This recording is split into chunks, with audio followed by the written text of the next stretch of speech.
करीब 500 साल पहले हिंदुस्तान की एक पुरानी रियासत के एक छोटे से गांव महाराजपुर में एक नौजवान लड़का रहता था, फैसल। वो न सिर्फ अपनी नेकदिली और शराफत के लिए जाना जाता था, बल्कि उसकी नमाजों में भी एक ऐसी खामोशी और रूहानियत होती थी कि गांव के लोग उसे अब्दुल ए हक कहने लगे थे। फैसल हर दिन सुबह की नमाज के बाद जंगल की ओर जाया करता, जहां एक पुराना खंडहर था। वो वहां बैठकर तिलावत करता और अल्लाह से दिल की बातें किया करता। उसी खंडहर में रहती थी एक जिन्नी, रिझा।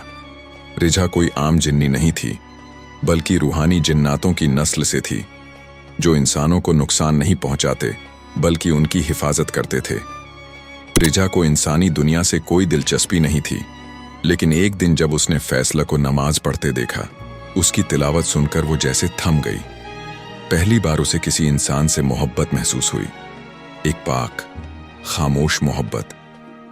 रिझा रोज छुपकर फैसल को देखती, उसकी दुआओं को सुनती और उसके इश्क में डूबती चली गई। लेकिन वो जानती थी, जिन्न और इंसान का मिलन मुमकिन नहीं होता। एक रात जब फैसल खंडहर में इबादत कर रहा था, हवा थम गई और उसके सामने एक रूहानी सी रोशनी में रिझा प्रकट हुई। फैसल चौंका, लेकिन डरने की बजाय उसने अल्लाहू अकबर कहा और अपना सर झुका लिया। रिझा ने पहली बार अपने जज्बात बयां किए। ए इबादत गुजार, मैंने तुम्हें हर रोज देखा, तुम्हारे लफ्जों में अल्लाह की मोहब्बत महसूस की। मैं एक जिन्न हूं, लेकिन मेरा दिल अब तुम्हारे साए से बंध चुका है।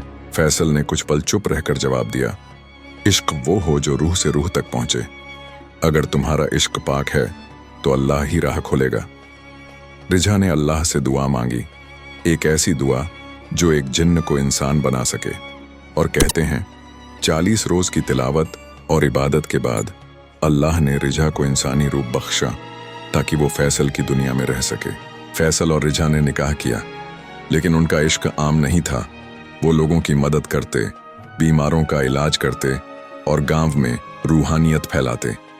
कुछ लोग कहते हैं उनका मकाम अब भी महाराजपुर के उस खंडहर में है और वहां आज भी रात को किसी को तिलावत की आवाज सुनाई देती है।